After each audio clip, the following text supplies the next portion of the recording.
Welcome to The Patty Show. My name is Patty Setiatti, and in this podcast, we'll explore the crossing point of the three P's: passion, pleasure, and positivity, and how they can lead you to your own personal paradise. We'll chat with inspiring guests, share practical tips, and dive into stories that will empower you to live your best life.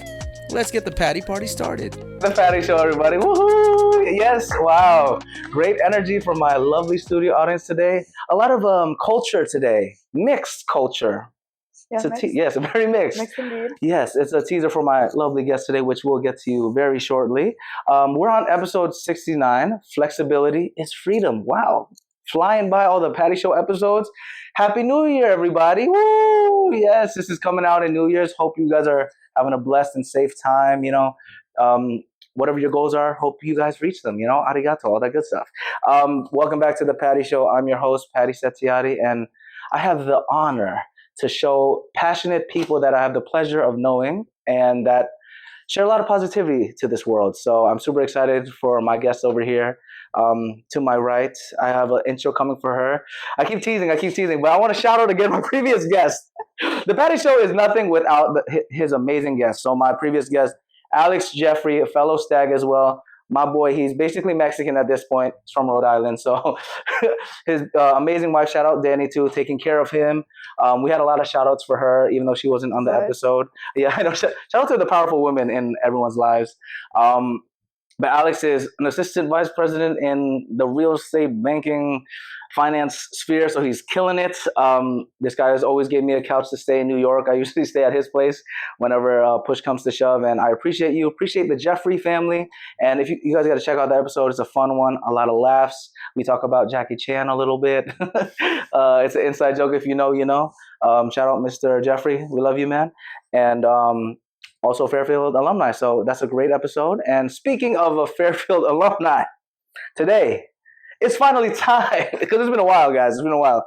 Joining me today, she is a multilingual, travel-loving, electrical engineer, mastermind, okay? With a warm smile. Don't hide that warm smile now. Warm smile and energy that glows, radiates. You see that? On this rainy day, it's glowing right there, okay? She is a tennis-playing sensei, sensei, that is also a creative author. This one I didn't know. I had to do my research, guys. Give it up for the lovely, the legendary Aina March. I don't know the last part. We'll learn. Woo! Thanks for coming to the Patty Show. Thank you. So grateful to have you. Aina, if you could give a little self-intro to everyone, Yeah, passion, after hobbies, your background. Intro. So he touched all the points that need to be touched. So I was born in Barcelona. Shout out Barcelona. Spain. Woohoo. So that's already two languages. I speak Catalan at home and Spanish because Spain. And my dad is from Madagascar. He immigrated. And they speak French over there. So I grew up speaking French as well. And I speak English too, because I learned when I was 14, 15-ish. That's when I kind of could hold a conversation. So yeah, I grew up speaking all four languages and then decided to move to the US because I played tennis growing up. And I found out about the scholarships and the NCAA Okay. sphere. And so I went for it. I had never been to the US before until I was 15 or 16. That's when I realized, okay, I've played tennis my whole life, might as well use it. And so I visited the US in the summer, did a couple showcases, got scouted, and then, came back 2 years later for college in Connecticut. Wow, that's crazy right there. She did a little small snippet of her life. Let's backtrack, though, to Barcelona, though. So born and raised, basically, in Barcelona? Born and raised right outside Barcelona. Oh, my goodness. That looks so much like a lot of fun. I want to adventure over there. How did your parents meet, by the way? You mentioned, you said your dad, immigrated? Yes, my dad was born and raised in Madagascar. Okay. And then he moved to Switzerland for university. Oh. And my mom studied in Barcelona, but was doing a study abroad kind of, I don't know, internship, exchange program like that. in Switzerland, same university. And that's where they met. Oh my God, that's cute right there. Oh my God. What was his opening line? I think he just got lucky. Shout out to Dad. Killing it, right? You raised an amazing daughter. So, wow, Madagascar, though. What's the life like over there? Very different. Very different. Like what's? I've never been, but Okay. I know from my dad and his brothers and his sister, and very different. Also, it was 50 years ago, so it's changed in the last 50 years as well. But yeah, very different. It's not what you would think. If I'm assuming, if you guys know, Madagascar is an island, and there's the movie. And I mean, I think everyone thought of the song. You know, everyone knows there's no penguins. Yeah. Right. No. Guys, we have to cut this out. Come on. You ruined. It's like Santa Claus now. There's no penguins. Oh my goodness. But it's a very big island. And so the middle of the island is very much city-like. It's not what you would think, like tropical, like beach town or anything. It's a city, proper city, very hilly, mountains.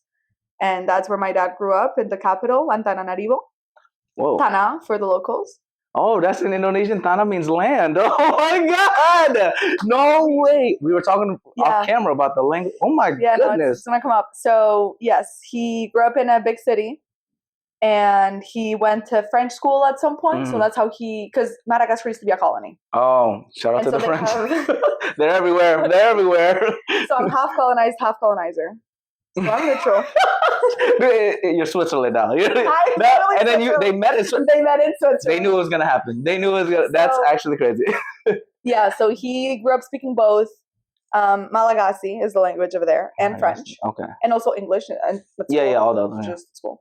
And he chose to speak to me in French when I was born because he figured it'd be more useful. And the life was very city-like. He would tell me he like walked to school, but like in the city, in the hills, come back home for lunch, go back to school again. And then in the summers, they would go to the beach. Like they would get a van and go to the beach, but it'd be like a whole road trip. Oh my God, that sounds like so much fun over there. Very not tropical. Yeah. What do you imagine? Wow. Yeah. So you said you've never been back, but you know some of the like a little bit from your dad and stuff? From my dad, but yeah, he's never taken me. So well, you already know a lot of languages anyway, so I feel like that's... I'll go by myself. Cheating. No, it's going to have to be my fifth language, and then I'll go. There we go. We'll have to learn. If anyone is a tutor out there, we'll try to learn. My dad. Oh, yeah. Shout out to Dad. You're right. This? Shout out to Dad. So he's back in Barcelona then right now? Yeah, both my parents are back there. My whole family. Okay. Well, now going to the Barcelona side now. Your mom is fully from Spain then? Yes. Fully from Spain. Catalonia. Oh, Catalonia. And then there's a dialect over there too, right? So it's a language. But yeah, Catalan is the language. Spain has 4 co-official languages, actually. Interesting. So Spanish, obviously. Then in the Catalonia region, Catalan. In Galicia, they speak Galician. And then in the Basque country, it's like the north, it's touching France. The big surfers over there, they speak Euskera, like their own language, Basque. That sounds kind of cool, actually. I mean, all these names are awesome. So yeah, we have our own language in the region. And that's what I grew up speaking at home, as well as Spanish and French. What's the difference between like a traditional like Spanish and then like that?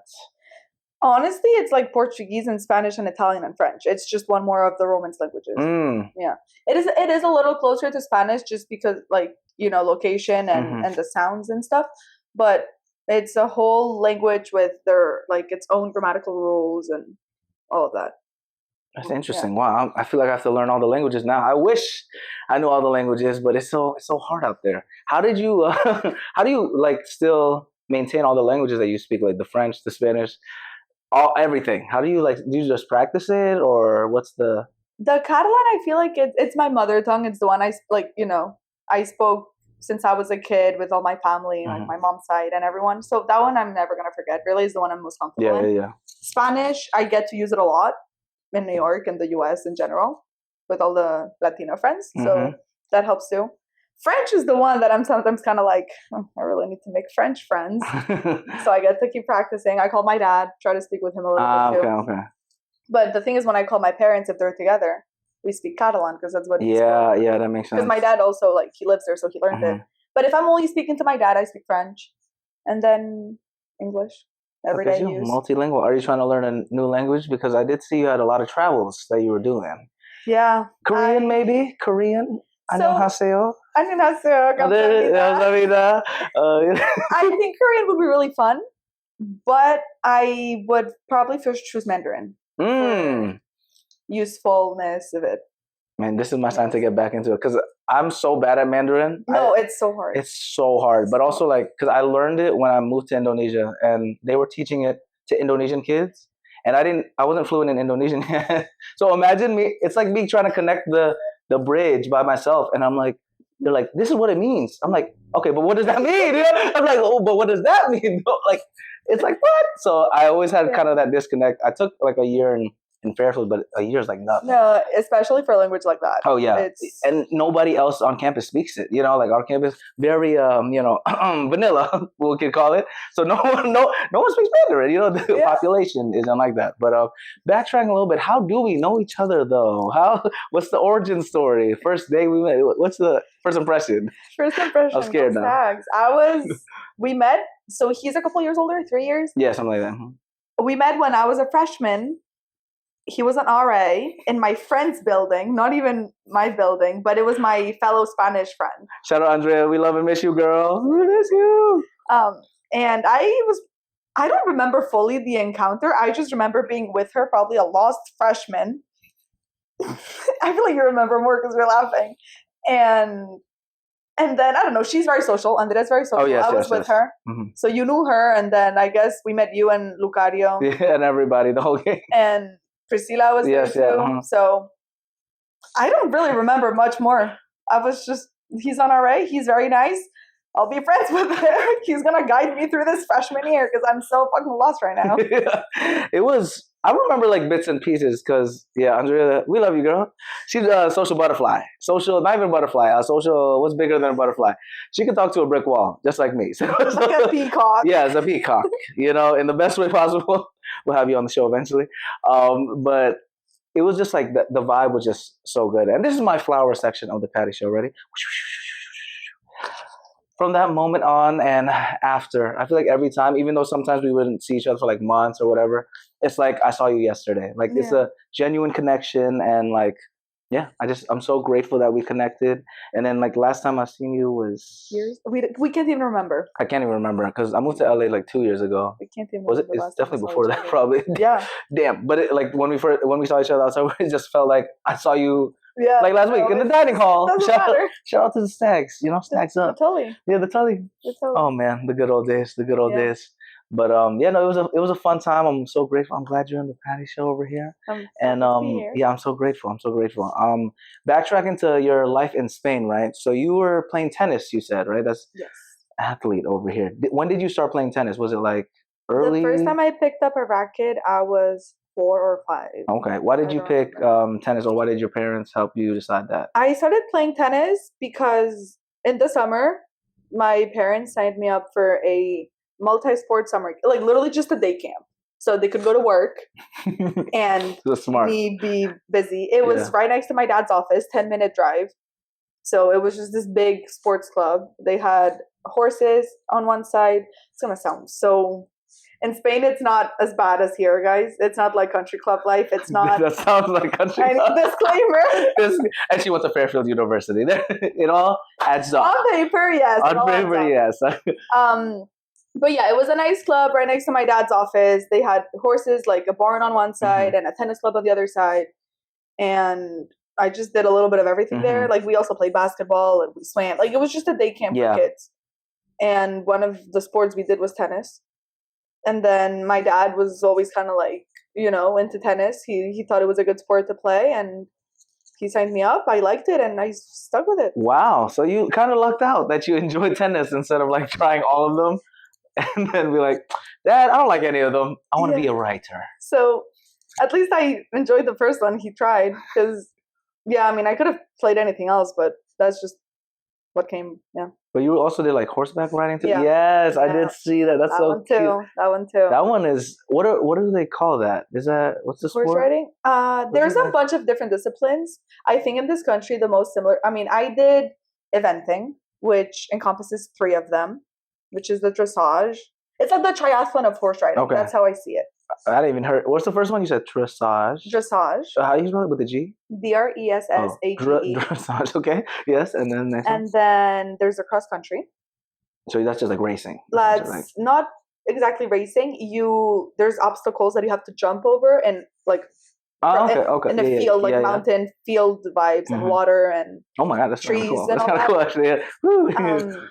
And then the third one is show jumping. Ah, yes, That's the yes. one that very known, like the most Yeah, known the one. one like jumping over the big Yeah, and it's whatever, like an arena and and then the they go colorful around. bars. Yep, yep, Yeah. yep. So that's called like So that's what I grew up. equestrian, or I think that's what they call it Yeah. here, but it's really, they also have show jumping. I think it's slightly different Okay, here. okay. But yeah, so I did those three. That's what I competed in the most. And yeah, like national championships. And Oh stuff. my God. Okay. So But okay, so you ended up picking tennis though more. What? Why did you like tennis more than the horse stuff? I didn't necessarily like it more. Oh, okay, okay.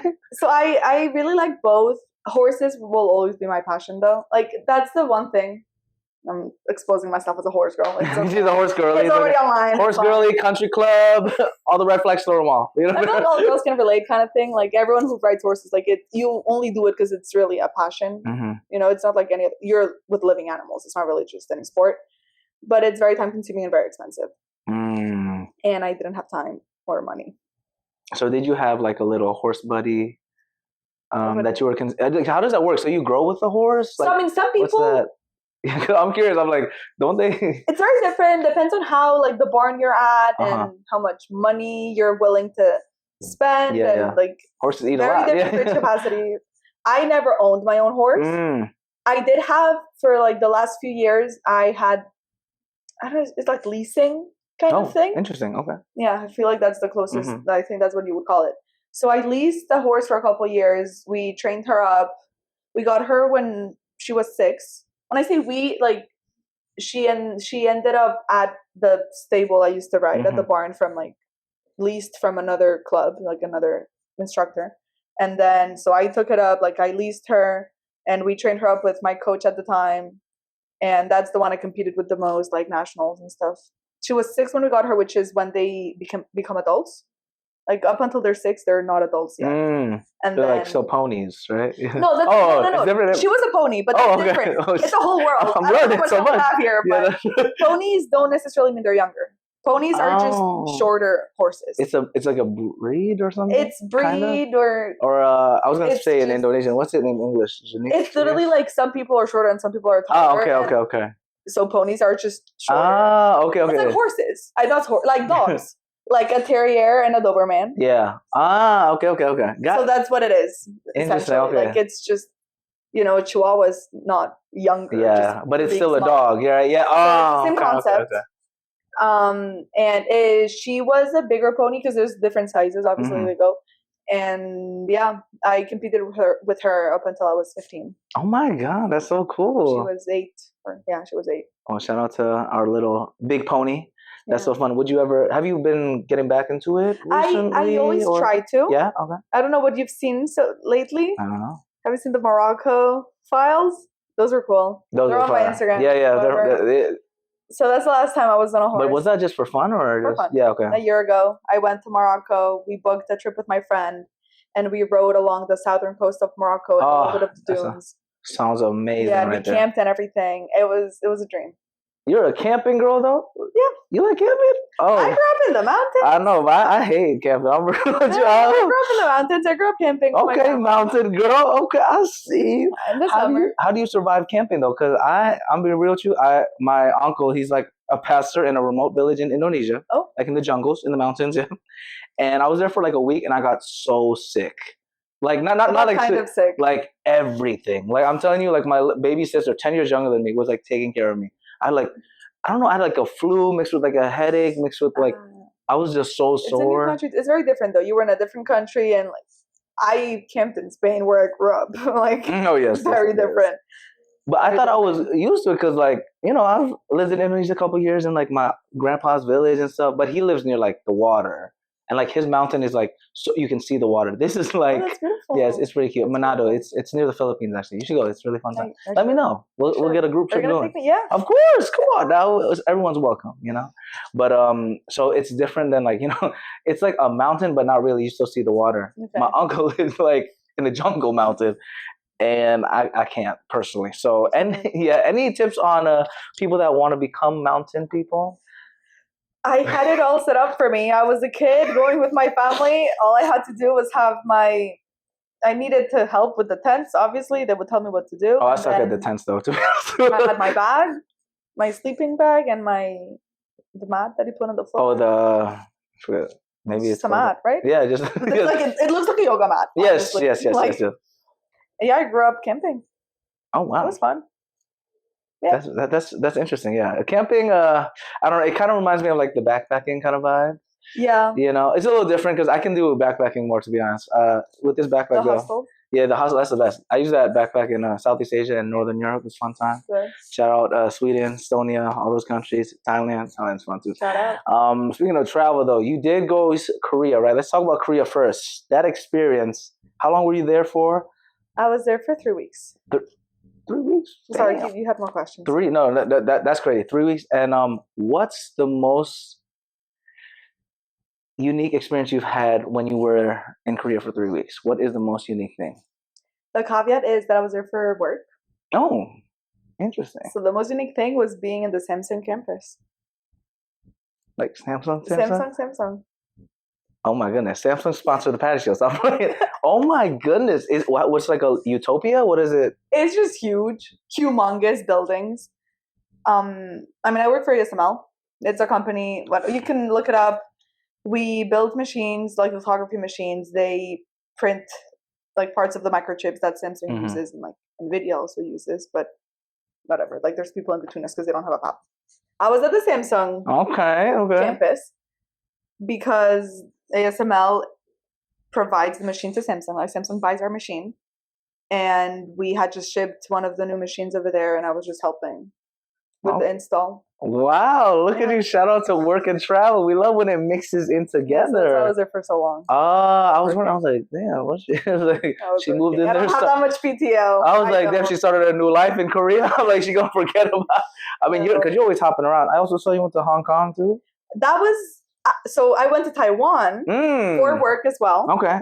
And then I did a stopover in Hong Kong by myself a couple days after my Taiwan work trip was done. Yeah. How was Hong Kong? I still haven't been that part of it's good.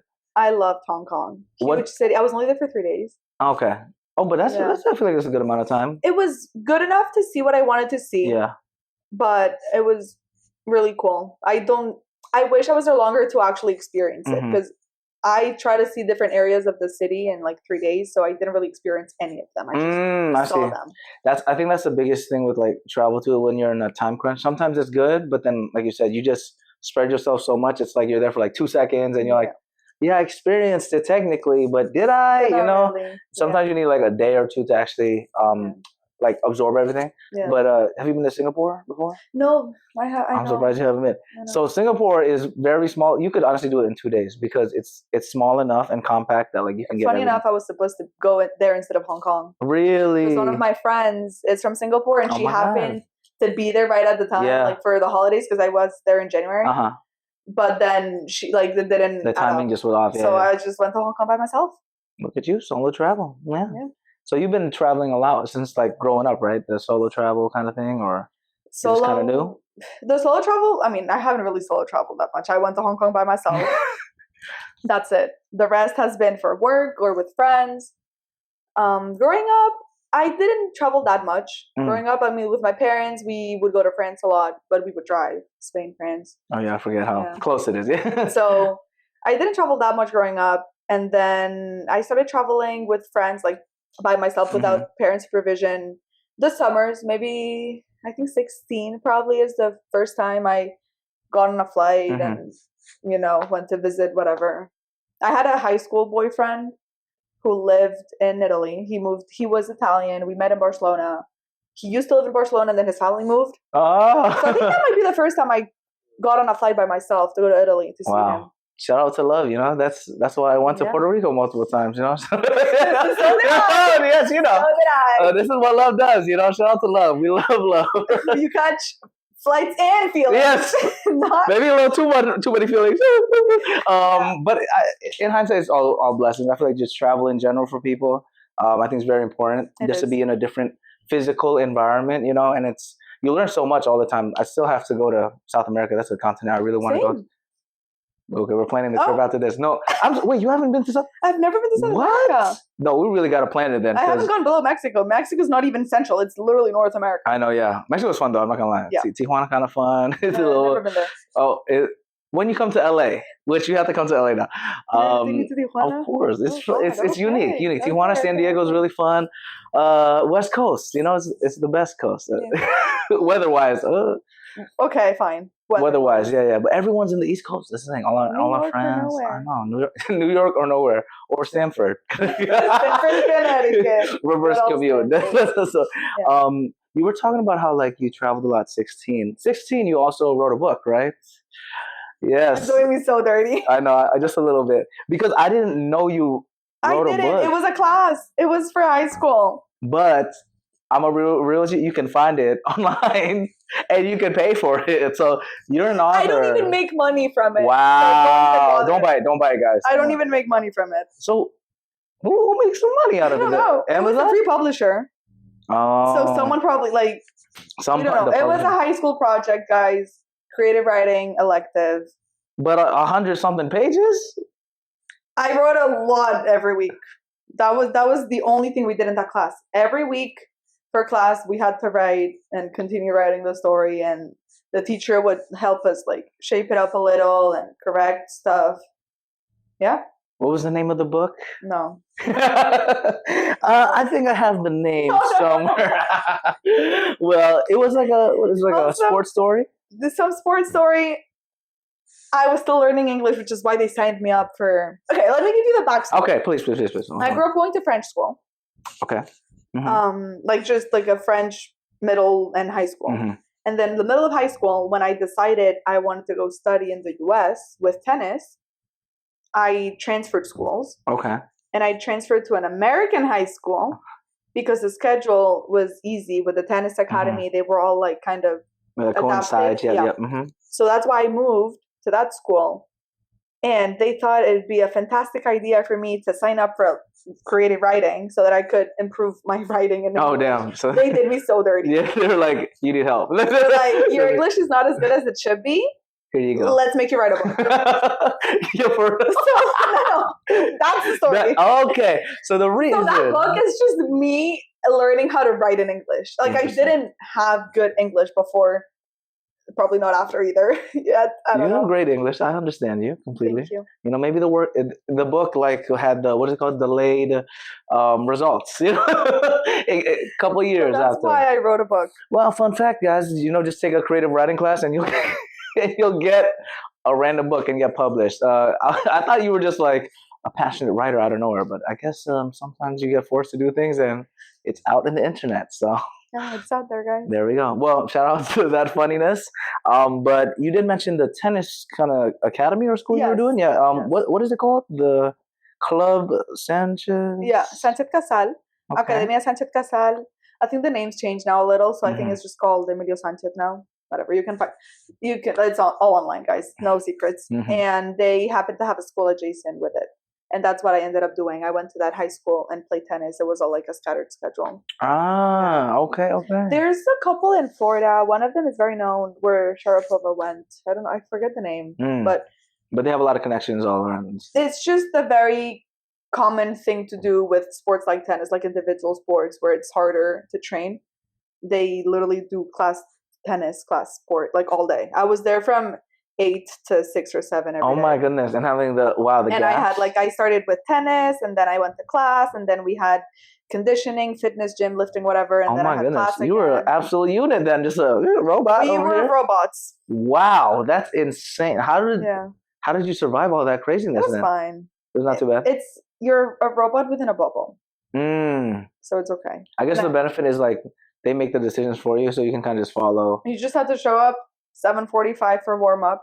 Practice started at 8, but on time is late. Oh, okay. You remember that one. On time is late. On time is late. And I'm so glad they were like this because it carried over to college. On time was also late in college. Yes. So that's how we did it. They had our schedule for us. I didn't have to make any decisions. I just had to show up, play tennis, go change, go eat, go to class, go to tennis again, go back to class. Then how is it now in the adulting life where we have to make our own decisions then? Very overwhelming, I have to say. I really feel the change.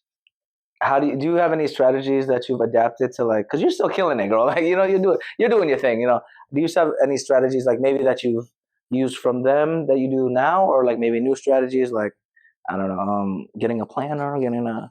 Not really. No strategies. I think it's just engraved in me to just show up. Like the discipline really never left, especially after college. That's the student athlete life. Discipline, the grit.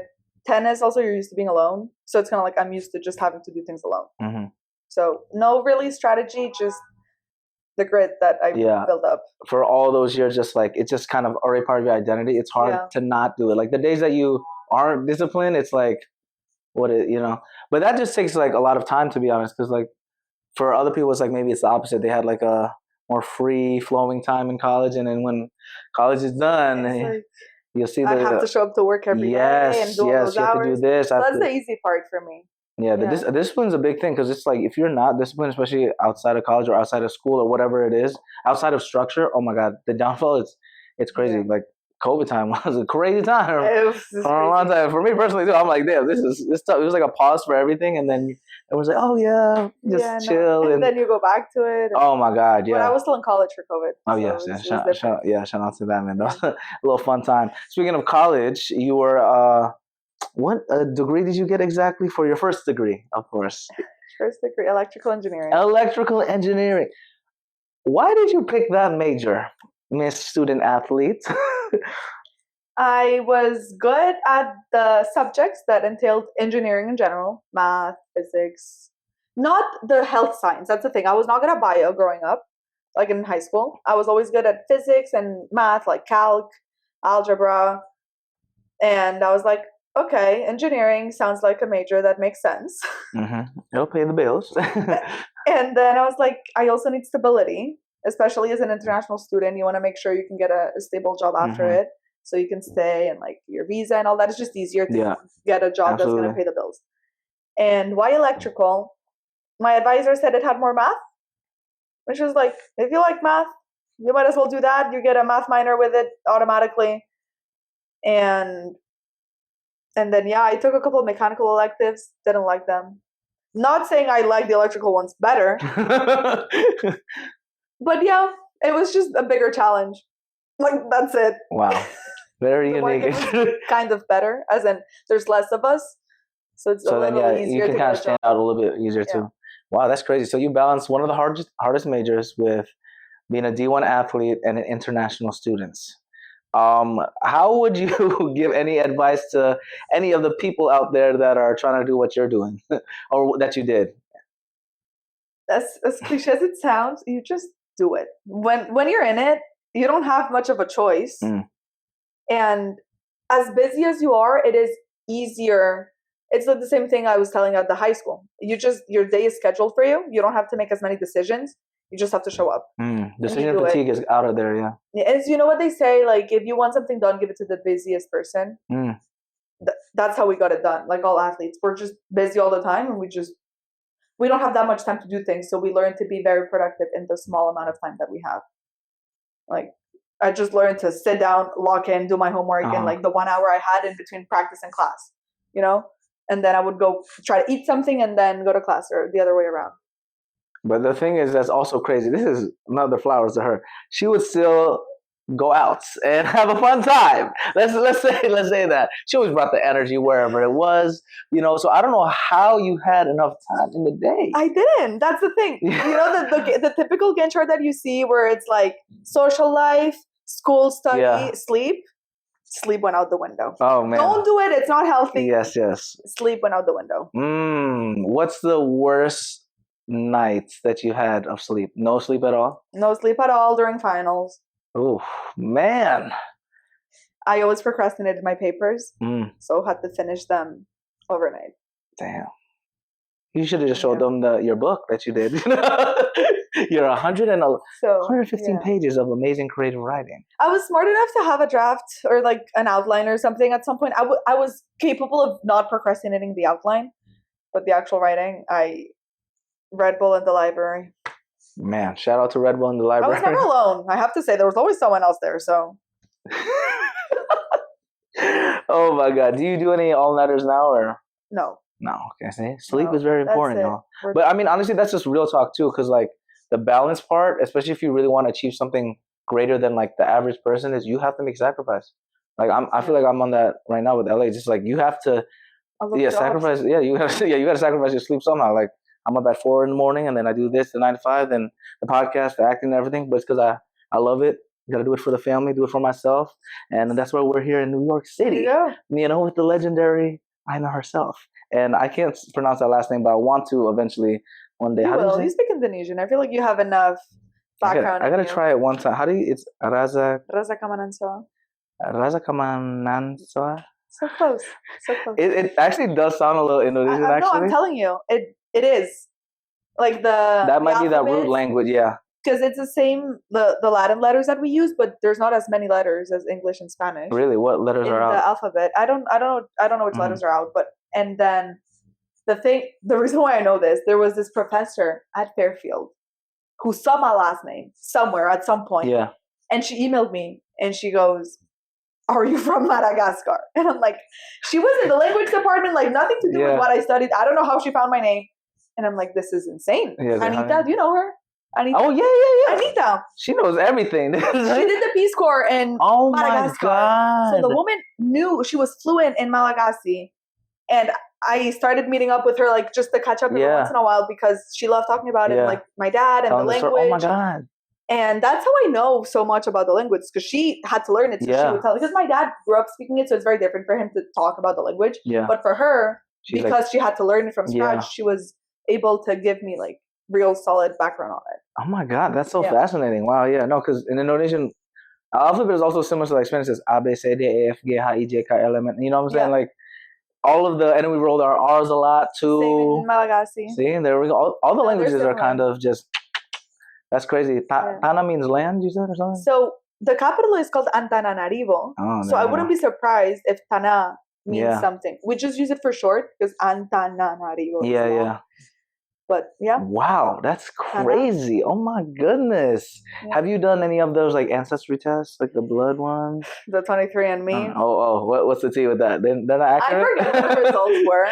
But there were a bunch of like Spanish, Portuguese and stuff on my mom, like the mom's side, of course. Mom's side. And then on the other side, none of them said Madagascar. Really? Not at all? Not at all. But I don't even know. It's because they don't really know what.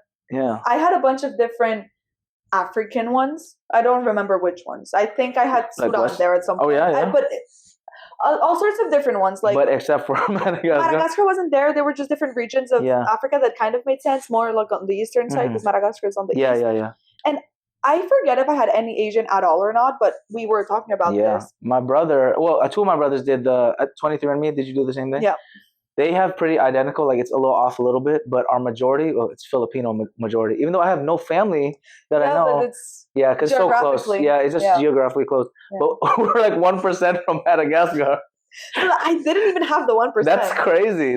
Like, I don't understand. First of all, like our far ancestors, they're really good to go from Madagascar to Indonesia. That's a long trek in just the ocean without like any technology. Just like maybe a boat. I don't know. Do they swim? Like probably boats. Like, or maybe like a plank of wood. Just like. Also, the Indian Ocean can be rough too. Oh yeah, it's not the sea. We got the good genes that we passed away. That's resilience right there. No, that's insane. So you didn't have any. Wow. It didn't say Madagascar in any of it. I thought the mix made sense though for it to end up being like my dad is from Madagascar, but also I think my great grandfather is Dutch. Also colonizers. They were my colonizers instead of the colonizers, they were the religious, like the Christian. What do you call them? The evangelists. Yeah, the evangelists. Yeah, evangelists. Yeah. They made it to Madagascar. The Dutch ones. The Dutch were everywhere. Indonesia too. We have a lot of words from them too, actually. My company is headquartered in the Netherlands, so I great. There. You're going back to our enemies. Come on now. And no, what I was gonna say, because the Dutch are not really known for their food. They steal our food all the time. That's what I'm saying. But because they actually were in Indonesia, all the Indonesian immigrants in the Netherlands make great food. Like the Indonesian food in the Netherlands. I gotta go there. I haven't been. Oh, you've been there a lot. I've been. Oh my God, I need to go. That's the thing. Like whenever you go to a country that used to be a colonizer, eat their colonies food. That's a good. Life tip. That's so good. Oh man, I really want to go to Indonesia. I mean the Netherlands part of like basically little Indonesia, because I know so many people migrate there. So it's like Indonesians, we either go to the Netherlands or Australia. Like Yeah, there's yeah. because Australia's just like our neighbor right over there. There, Maybe yeah. Singapore, I guess, but yeah, the Netherlands. I really want to go. Like their languages has a lot of similarities to us. Like opa oma means grandpa and grandma. Okay. Kulkas is refrigerator. You know more than me. You know, that's so funny. So that company that you work for now, why is it Dutch? How did it start? I started there. I don't know. ASML. Look it up, guys. It's all over. She's like, I'm tired of work. You know, I've been working all day. She's been working all day, and that's why we appreciate you coming to the Patty Show. Before your work life, though, you had a lot of stuff that you did. You also worked for KPMG. No, that was or like an internship. I was an internship, summer internship. That's when I thought I would do the big pipeline from engineering to consultant. Okay, I'll see. That never happened. It was just something you were dabbling in with the. It was just a summer internship. I like with KPMG Spain. It was during COVID too, so it didn't turn out the way it was supposed to. And then just at least you tried it on. Touch of the consultant world. Yeah. What about it didn't you like about the consulting? It's not that I didn't like it. It was COVID, so everything was online, so it wasn't even realistic at all. I didn't dislike it. I did hear they had crazy hours, which is well known. I just didn't end up applying for those jobs afterwards. It just didn't happen. Yeah, the consulting world is kind of crazy. My brother's girlfriend, she's used to work at McKinsey. Yeah, and now she's like switched to like Google, YouTube, so it's a little bit better, but it's still like that type of role. Yeah. But it's crazy hours. You know, it's like you're basically on call almost all the time. You know, like shout out to my contract work with my tech people. You know, that's what I love about it. Like even though it's like uncertain, at least I know after a certain time, close that laptop. They can't. Yeah, and you're done. That's it. You can't contact me. Sorry guys, I'm on contract. So so I guess that's a blessing. You kind of find the trade offs. The stability though is definitely something that's good, but also like, is it really though? This job market is so. Yeah, like, I do like the stability though. For now. Then we'll see.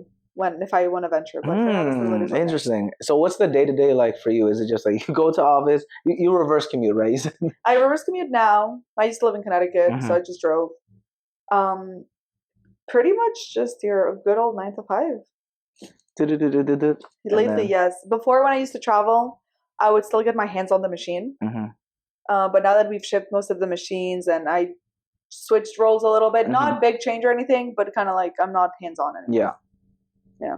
Damn, that's crazy. I mean, you also had a lot of cool experiences at Fairfield. I saw you did this competition thing with our amazing, people, Prince, Cheesy, Rachel, Tobena. It was for like a conference. So we won something at a conference. Yeah. It was our electrical and like the engineering senior design project. Like it's all engineers need to do it. The project was designing it was like how to apply bioengineering in sports to get the youth like interested in engineering. And our target audience, because we were just looking at the pipeline, like of who ends up studying engineering, they're all like the backgrounds are usually just like more privileged backgrounds or more stable. So our target audience was like underprivileged youth who play sports. Yeah. We would build we had like a jump tracker, we had a push-up counter. I forget what else we had. So we built all of those from designed them and built them. That was our design project for the kids to be interested in science, basically, and try to get them in the future to be interested in STEM. Wow, and I think you guys went to the combine too. We went to the NBA draft junior. I don't know what it's called. NBA draft junior combine. Yeah. With our tools, and the kids were there. Like there were a bunch of groups of kids. I guess they do that every year before the draft, and we showed them our tools and playing with them. Like we did a whole day. Field trip with them. Wow! Oh my God! In Chicago. In Chicago, wow! And y'all won first place. Oh, that's great. No, so that's how we just went. Oh, that was competition. What you're referring to is a conference, like the NBEC conference. Yes. Northeast something. It's like a bioengineering conference, and our project won some section. I don't know. Shout out to them. Well, shout out to all the classmates because I love them all. I'm gonna have them on the show eventually. I haven't seen them since forever, all of them. You still talk to Rachel though? And Yeah. I'm going to see Rachel. Oh my God! Where does she live now? London. Oh my goodness, Yeah. girl! What's she doing She in moved London? to London. What? Oh my God! Yeah. What is she doing there She works. in London? Wow, gotta get another. It's my sign to go back to London. I love London. London's a fun. Yeah. Have you been to London? I've been. Yeah. I've been.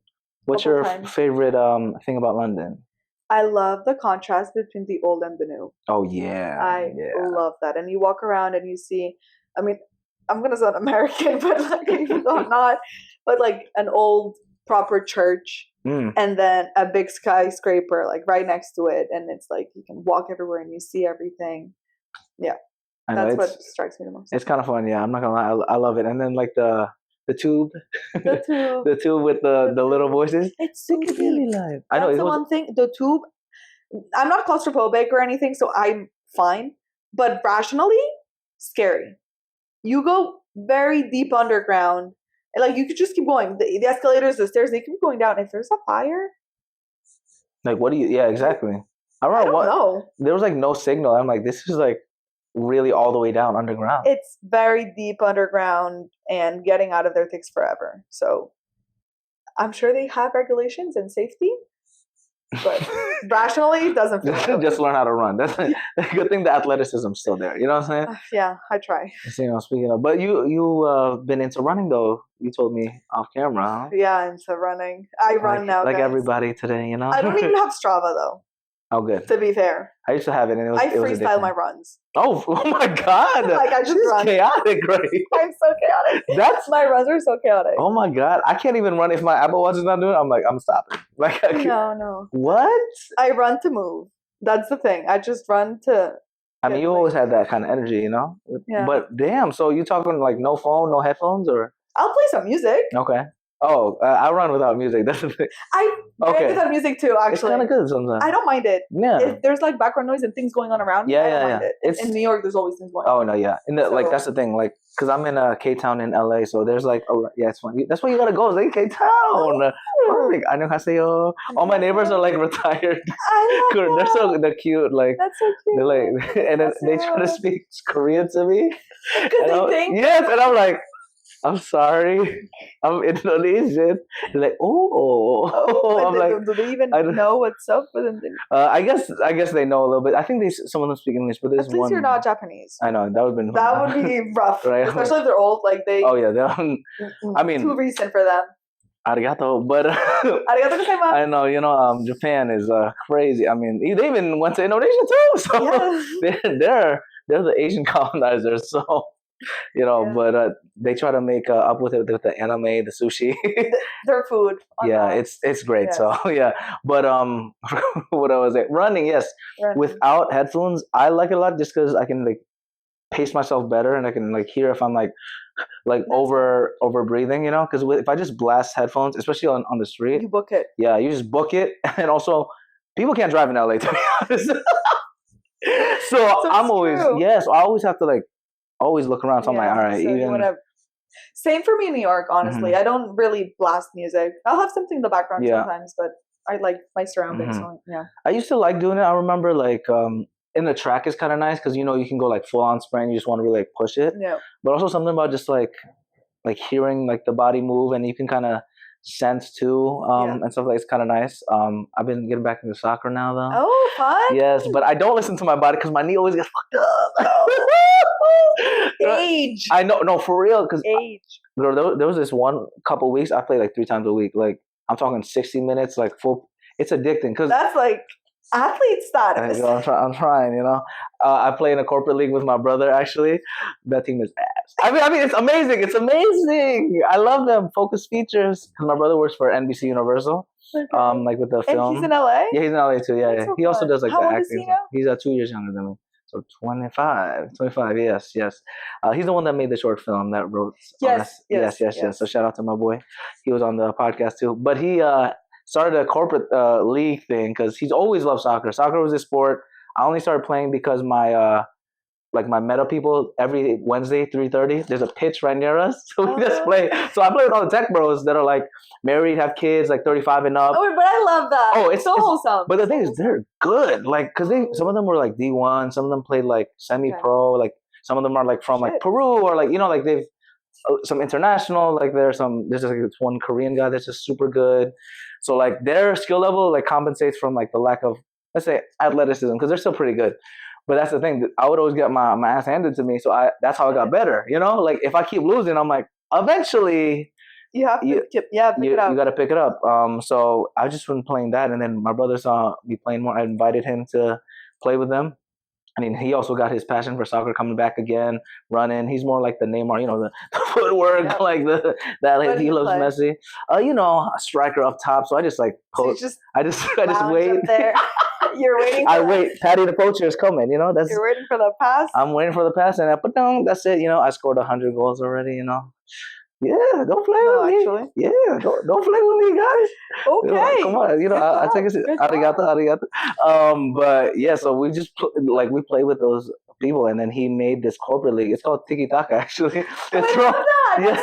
Tiki Taka. That's the Barca. Yeah, it's a Barca. And I think the owner, he's from Barcelona. Yeah, so he started it in Barcelona. I'll show you later. It's called the Tiki Taka Nike something. Okay. You might know it actually. I might know. Yeah. You probably. You might have stopped by. Nike and Barca and everything. I don't know. Yeah, 100%. So he has one in LA near one of these spots called the Grove. It's has all the fancy malls and everything, but there's this big park over there. Yeah. And so he has a regular league for people that are intermediate, advanced-ish, but there's a corporate league where my friend would join. And we have, speaking of friend, say hi, what's up? This is Jack. Come in real quick. He's the owner of this amazing place. My brother Jack, come in. Hi. Yes, what's up, brother? How are you doing, bro? Thanks for coming. Yeah, he hosted the Patty Show right here. So shout out to my boy Jack over there. Continuing though, about the soccer thing and everything.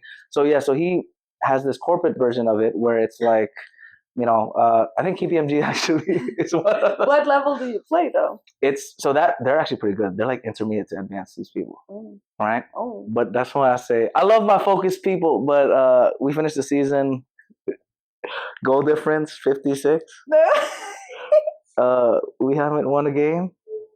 And there was one game that was really bad. It was 13-1. No. But I scored that game, so it's okay. It's okay. I'm sorry. I love you guys. But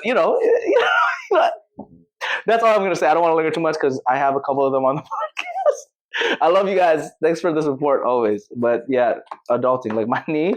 And then the other day I was playing in the cold in Boston, just randomly. Oh, pick up. Is your hamstring okay? Because that's what usually gets me. Really? The cold, running, hamstrings. For me, my hamstrings are just really good. It's I'm telling you, it's my knee. I don't know why. I still deadlift and everything. It's just I don't know why. I think it's because of my plantar fasciitis, because my feet are really wide, and then these soccer cleats are just they're just very. So it's yeah. Okay, yeah, and they have loosened up because I said 100 goals. So it's so it's getting used to it, and now it's not too bad, but I still have I think I have it here. This thing. To roll? Yeah, to roll the thing over there. I don't know what the name of that. What was that called? That's I don't know. Some form rolling thing, right there. There you go. So that's what the adulting kind of thing looks like, in the new space. So running though. So do you still play tennis though while you're doing it? Every once in a while, not often. Yeah. Are you mainly a singles or doubles? Singles. Okay. Doubles is more fun though. But I played mostly singles in college. Yeah. Oh, but you've had some fun games with your doubles partner. Shout out to the tennis girls out there. Yeah, freshman year. Yes. Oh my goodness. Doubles. And then I ended up just playing singles the rest of my college career. What would you say is the biggest difference between winning a singles game and then a doubles game? What's the biggest? Doubles is so much more fun. You have someone to celebrate with. Okay. The game is faster with the volleys and this Oh yeah, and because there's someone short kind of. Okay. Yeah. So I think doubles is more fun, and I love celebrating with my doubles partner. But yeah, it's fine. I played singles, still liked it, had fun. What about pickleball? Yeah. As a tennis athlete, what's your opinion? Very controversial. Controversial. I want to know. Please. I played, obviously. I don't dislike it, but I see it more as a recreation than a sport. Oh, interesting. All the pickle patties are gonna be upset. I'm not saying it's not a sport. I know it is, and especially now it's growing and there's more there's like a lot of leagues now too. Yeah, as in like now, okay. When it was starting and people didn't really know that much and there wasn't that much technique and material and like people weren't really looking into it, very recreational. Nothing against it. I have fun. I like it. Like it's very easy to pick up from tennis. Yeah, no, so, and also it's I got kind of decent with it when I realized it's actually low-key closer to ping pong. Yes. Right? It's a mixture between tennis and ping pong. Yes. Like, very good. There's the running and the shifting, but and it's the plastic ball. Exactly, the plastic ball. The plastic ball. The rotation part, like I did a commercial shoot, which I signed an NDA, so I can't say too much. But let's say there was one part where we had to have like stills or pictures of us playing pickleball and video of that, and I was just having the time of my life. I was like breaking the sweat, having so much fun because I realized Are you good at ping pong? Oh, I'm disgusted. Okay. But it's the same thing as soccer. So when I went to Fairfield, they had that table, you know, the one in the campus center, right? So we never played. That's actually crazy, right? Yeah. I think I played with Andrea before. Probably. Yeah. So I used to play all the time. I played with some of the volleyball girls too. Like Manuela, shout out to you. She helped me a lot because I would always lose against all the international people because everyone would play the international like engineers that are from like India, China. They were disgusting. Oh my God. And there was this one guy that used to be in the basketball team, super tall. He had crazy reach. So I would keep losing, 0 to 21, 0 to 21. Like I said earlier, if you keep losing, after a while, you have to win because if not, it's going to be a travesty. So I ended up just keep playing every single time, play with Jan, King of Coco, my brother. And then I started beating people, started beating my mentors. I ended up winning finally. And then I even beat my dad recently. Wow. I did like an Indonesian church tournament where I did okay. It was outside. So like, the wind always affects Always the wind. It's me making excuses. But pickleball. So then when I started I was like, oh man, I can just crank that spin or like slice it. Slice it. Ooh, slice it. They were so confused. There was this one shot we did. I kid you not, I almost felt like my shoulder was gonna pop. I went straight, whoosh, and then the guy comes to get it, literally just whoosh, all the way to the other side. He was like, what?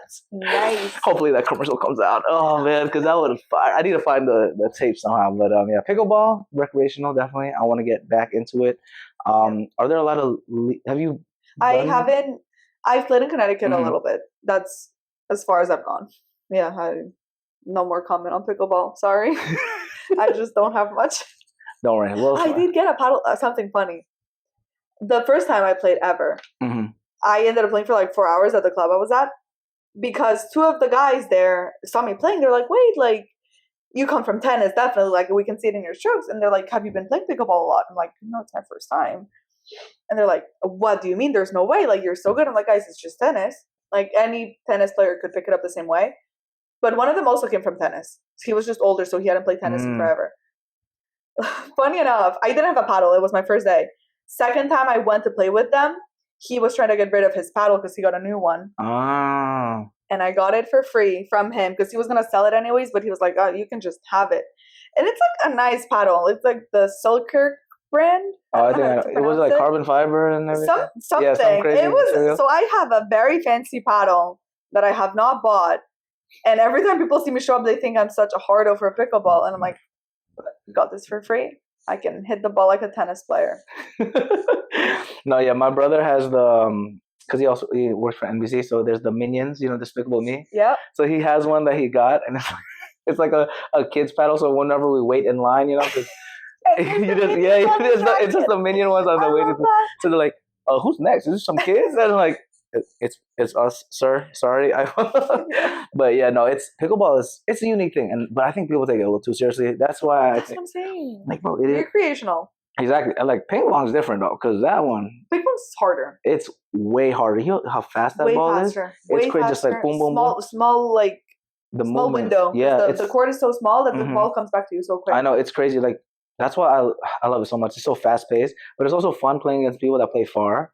Oh my God, that's a fun one because you can when you get that little finesse, spin it and bounce and just we never played like I didn't know you were nice, but I realized she's tennis, so I'm like we have a ping pong thing at the office now because now they decided to be all techie, how like So now I play. Uh-oh, watch out. I'm going to have to Back get into practice now. Oh, let me know. Once you pull up in K-Town, we'll find... There's a lot, actually, randomly out. I think it's outside, but there's less wind in LA, so It's fine. it's not... Oh, it's... Outside is nice. Oh, she's talking trash. She's like... Outside is nice. I can even play with my phone. You don't believe me? You win. We have to test it out. But you know, I know we talked a lot about you and all the inspiring stuff. Let's get to the talking points of the show. Okay, our first one, talking point on passion, stretching your limits. Okay, what's an area of life where flexibility opens new doors for you? There's a lot of ways to look at this. The first that comes to mind, very obvious with everything we've been talking about, being flexible with your mind. So essentially open-minded has opened so many opportunities for me. I mean, I was flexible to move out of home at 17 years old. And now I live in New York City at 25. And like, I'm fully financially independent, like support myself completely. And if I wasn't open and flexible to move out at 17, I don't think I would be here right now. It takes a big leap to do that. Yeah. Me and like all the other international students, we've all done it. I'm not saying, oh my God. Yeah. But it takes courage to do that. We just went for it. All of us, like fellow international students, we packed a bag and moved into a dorm.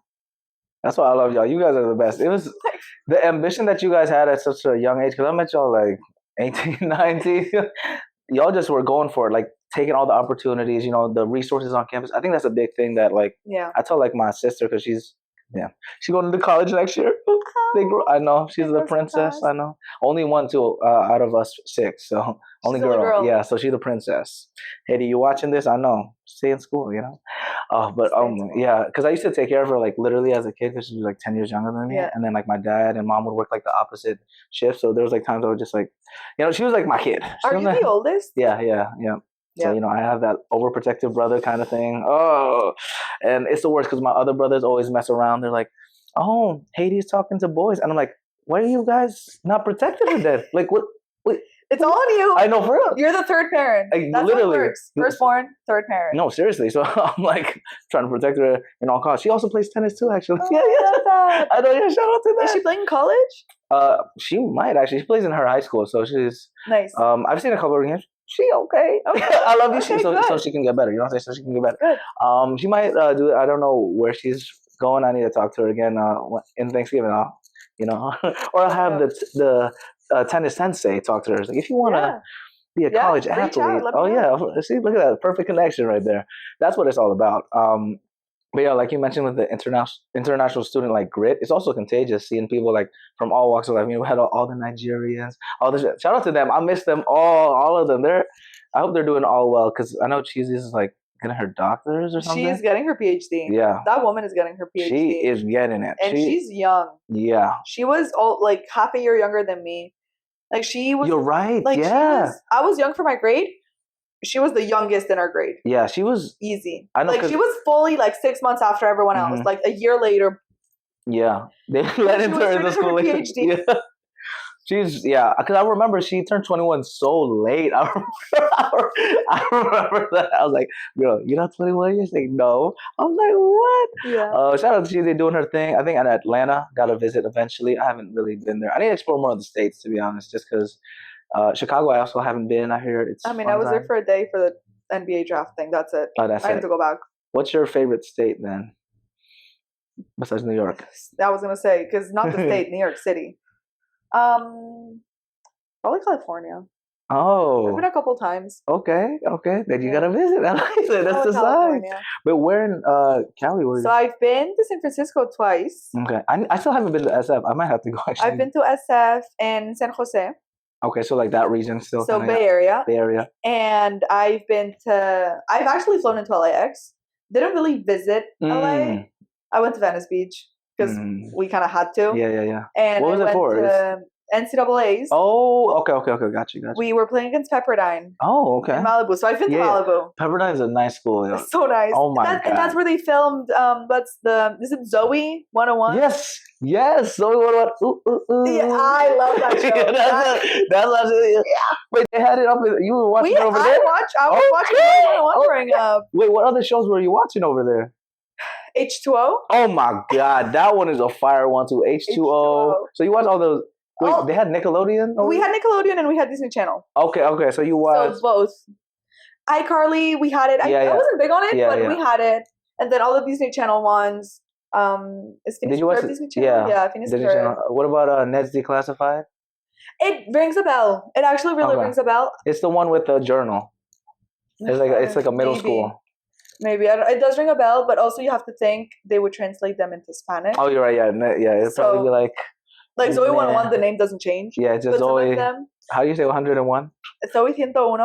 The one that really changes is Sweet Life of Zack and Cody. Oh, what's the name of that one? Hotel Dulce Hotel, which means sweet hotel, sweet hotel, because they lived in a hotel. Oh yeah, but no Zack and Cody. No Zack and Cody in it, and no Sweet Life, which is so much cooler. Sweet Life, because it's such a clever. It's so clever, that name. You're right. I never even thought about that. But we don't have the same word, and like a sweet in Spanish doesn't mean sweet. That's the thing with languages, right? Because there's like one thing can mean something completely different. Like, so they just called it Sweet Hotel Sweet. Well, Hotel Sweet Hotel. It was not it. At least great show though. Yeah. Did you watch the one on the cruise ship version? Yes, but I was a little older for that one. I mean, I still watched it, but the OG is the hotel one. Still the best one. What do they call it then? If that one? Ahoy matey. Something on board. I forget. Oh, Sweet Life. Oh yeah. Yeah. So what was on? I don't know what the Spanish translation was. Yeah. What would Sweet Life on deck board? Something on board. The Spanish version. Yeah, because like on deck, it's just like on board. Yeah. Like on the boat. No, language is so funny because I was talking earlier about like the stuff I do with the AI stuff. So context is like one of the biggest thing. Different dialects and how people interpret different things. Like American English and Australian is a different slang, even like regions wise, like if New York like says some completely different things than people in the Midwest. Like when I first moved to LA, I remember I was just talking like, because Connecticut is basically New York at this point, you know what I'm saying? So you're gonna make some people mad, but yes. Well, at least East like Coast, Bridgeport, at least East Coast, at least where I'm from, Bridgeport, it's so close to New York. Our slang is basically New York at that point. So like stuff like, man, it's so brick out here, and people are like, they're like looking at. I'm telling you, people know something. And then in LA they say something. They're always like, they have a lot of mix of like the Mexican, like Spanish too. Okay. They mix so much of that stuff. Miami too. Lately they're having this new, like, it's a full on slang dialect thing going on. Yeah, it's weird. Like, and I remember when I first moved to LA, this one guy's like he was at the gym. He's like, "You done with that fool?" I'm like, "You trying to fight me? Like what?" But fool, I guess, is like like what's up, bro? Yeah, it's more like relaxed. It's like he's not trying to fight. It's just like he's not calling me a fool. It's like, what's up, fool? And it's like FOO or something like that. But I guess it's like I don't want to call it like cholo, but I guess that's where it comes from. I don't know. But yeah, language and dialects is just so fascinating. The fact that you have so many in your head. Do you ever get that thing where you just can't say the word? And you're just like bilingual. Have you seen the meme? Oh yeah, bilingual. And well, then you're like, I'm like 4 or 5. How many? What is it? 4. 4. Oh God, I can't imagine. You're just another. Well, you're doing great. You're doing it all in English. Yeah. I get confused because I'd say I'm like fluently, maybe like trilingual, because Malaysian. This is only thing. I used to be, like I said, the Mandarin. Remember I told you? So I wouldn't say I'm there. Spanish, I used to know a little bit, but I need to relearn again. Yeah, you need to get back into it. It's I know. Cool. And in LA, everyone uses it all the time. I used to work at a Mexican restaurant over there actually to make some money, and I learned some of the Spanish, but it's just like I keep forgetting, Yeah. But it's also different than, like, I'm sure your Spanish too. Like very use different. So many different. But we still understand. Yeah, it's still like you can make sense of it. I was trying to learn Portuguese because like my coworkers. That's hard. Portuguese is very hard. It's hard. Obrigado. You know what I'm saying? What else? Você fala português? Yeah, bom dia. Absolutamente. You have the accent though. You have it down. The pronunciation. Obrigado. I think accents, because also it's the acting too, so I have to always try to get the accent. So I guess that helps. But for me, like my memory is like a goldfish. So I'm like, what does that one mean again? And then at least with Portuguese and Spanish, like there's a lot of similarities. And in Indonesian, there's some overlap too. Like bola is ball in Indonesian. Yeah. And similar, right? To you guys. And so it's like boop, boop, boop, boop, boop. So maybe I just need to sit down one day and just like get to it. Arabic would be a cool language. It'd be very cool. People always think I speak Arabic. I thought so too. I thought you were like a little Moroccan. Because it's a mix, yeah. And in Spain there's a lot of Moroccans, so that happens too. when I was in Morocco for the horses, Yeah. everyone would speak to me in Arabic or in Darija, like their language, and I would just look at them like French. Like it's solid. And then like, they speak French. there too. And they would just switch like no problem, but they all fully believed I spoke their language, and I was like, I'm sorry, guys, I just look like you. I'm so sorry. I mean, that's the thing with ethnically ambiguous. See that's her. And when I was in Thailand,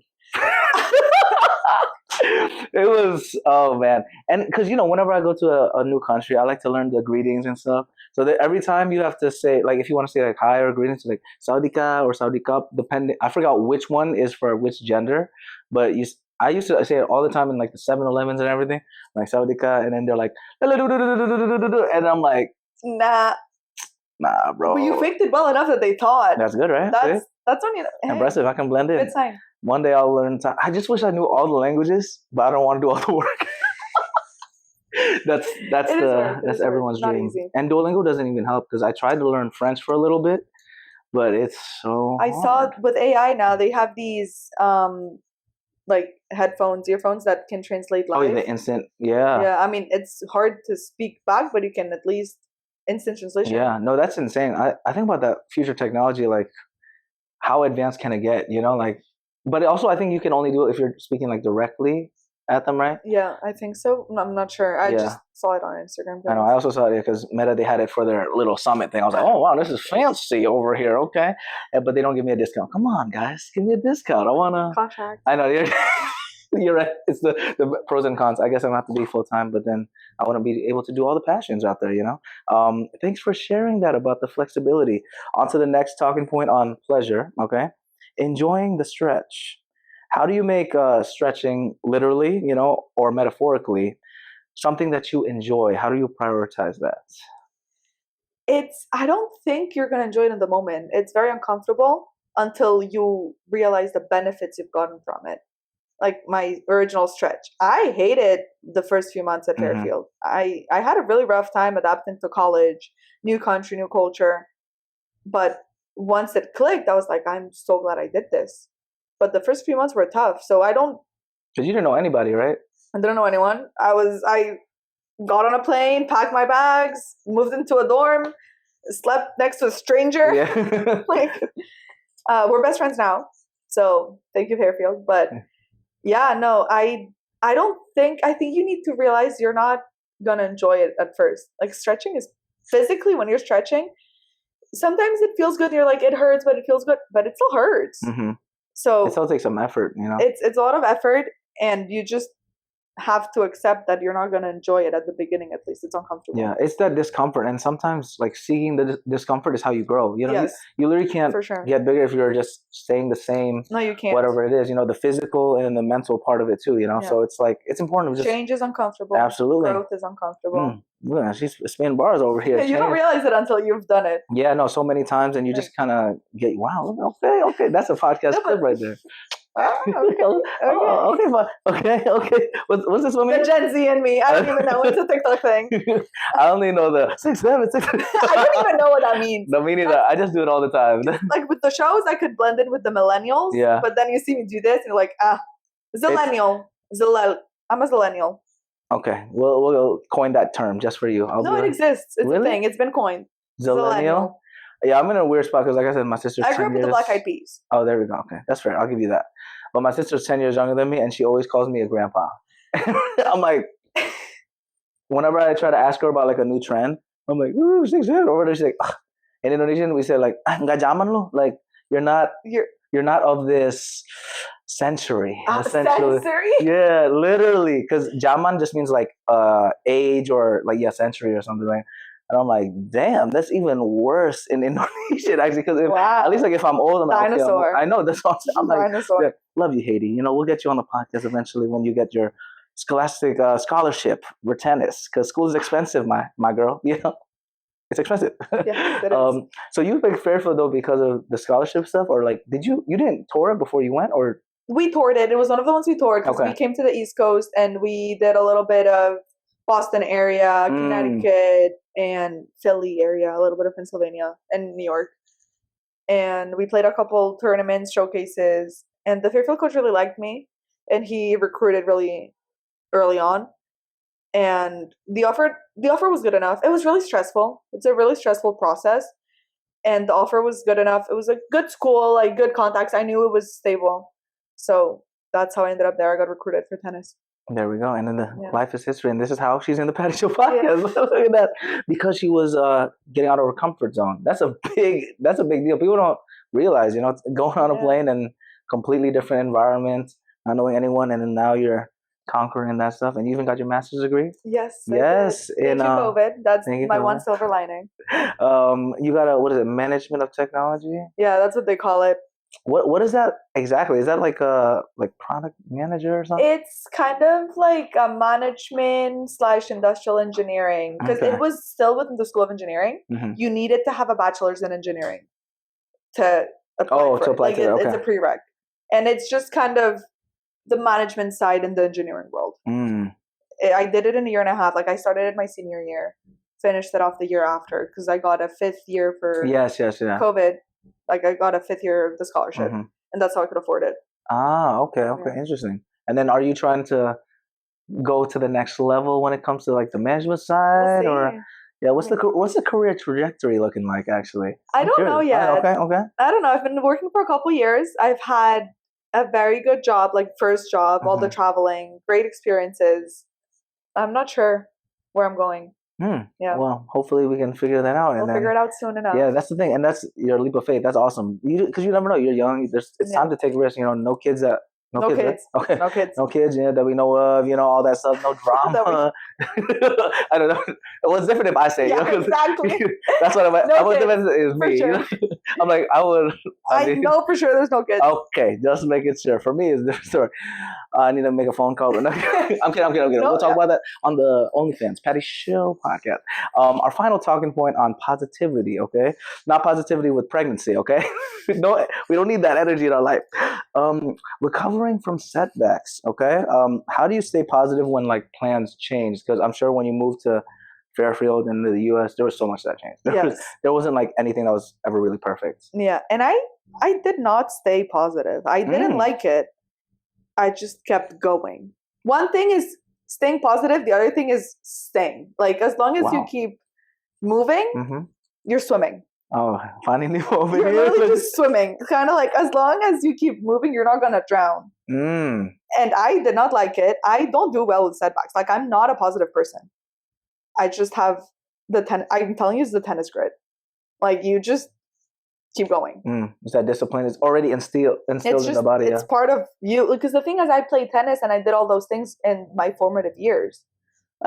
It's part of your identity, yeah. And then young adulthood. So it really shaped me, and I'm really thankful for it.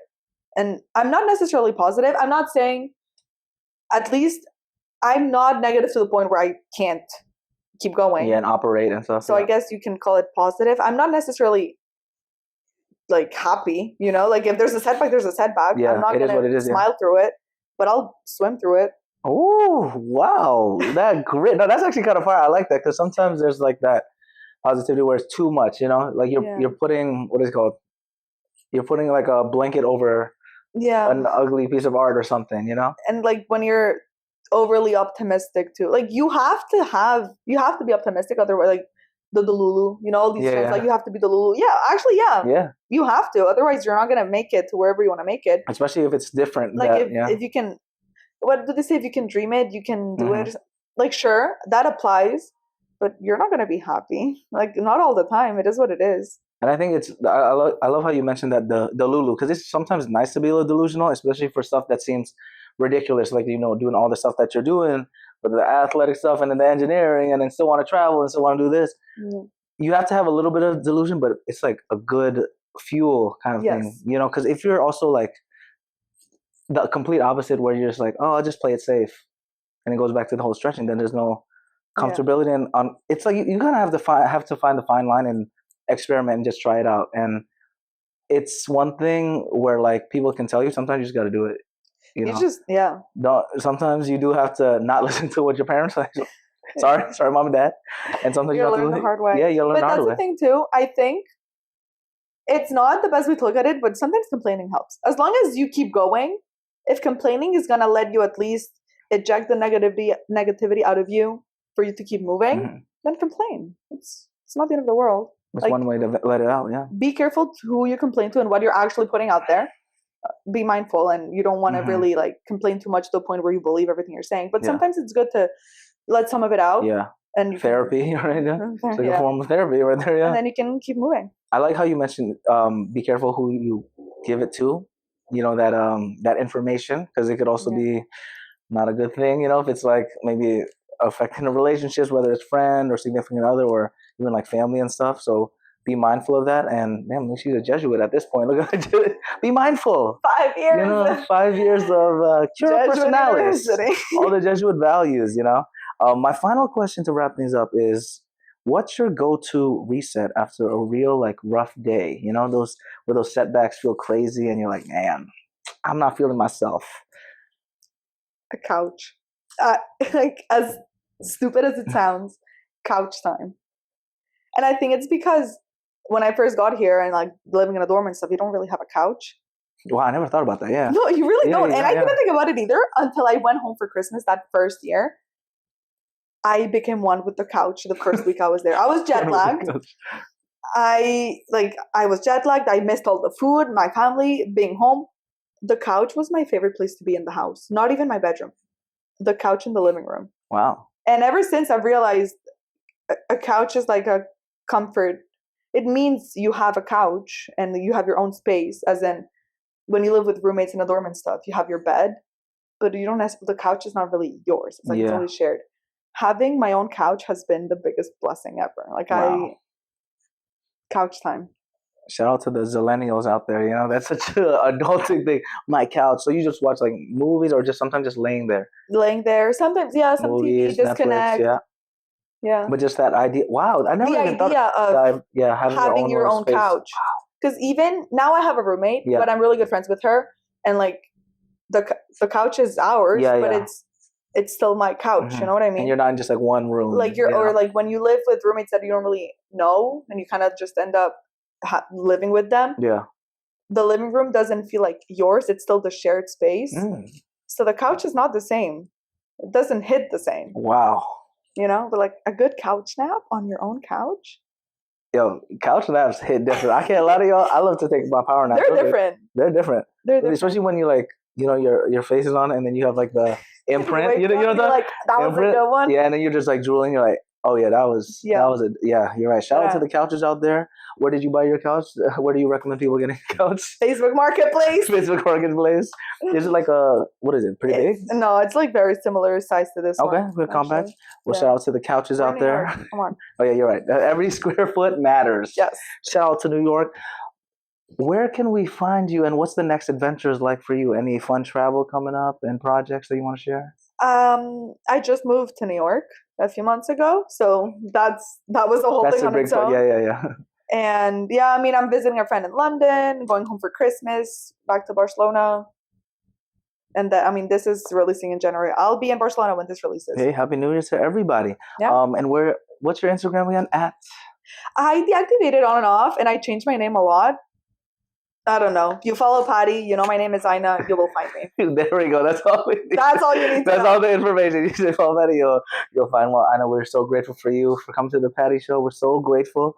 Glad we could get it popping. You can find us at Patty Show Podcast on TikTok, Facebook, Instagram, pattysatsiati.com/podcast, pattyshow.podbean.com. And, you know, we got more episodes coming. Happy New Year. All the blessings to everybody. We usually like to end with arigato, but how do you say thank you in all the languages that you know? We got Catalan. Hey. So in Catalan, I say gracias. Okay, gracias. In Spanish, I say gracias. Oh, with that part? The Spain Spanish. Yes. In French, you say merci. Merci. And in English, you say thank you. Thank you. What's the Madagascar language again? Malagasy. I don't know how you. We'll learn that eventually. Okay, This is how we're gonna do it, so we remember. Okay, we'll do exactly that order. So the Catalan first, Spanish, French, English, and then we'll do arigato for just bonus. We'll do on 3. Okay, let's see. Together? Yeah. We'll do like back to back. Okay. Let's try. Ready? 1, 2, 3. Gracias. Merci. Thank you. And arigato. Thanks for joining me on this episode of The Patty Show. I hope you had as much fun as I did exploring the crossing point of the 3 Ps: passion, pleasure, and positivity. If you want to keep the Patty Party going, follow us on Instagram, TikTok, YouTube, and all social platforms at Patty Show Podcast. Share this episode and leave a positive review. PattySattiati.com/podcast, as well as pattyshow.podbean.com have got more of your Patty Show needs. In the meantime, keep passionately pursuing your personal paradise. Arigato.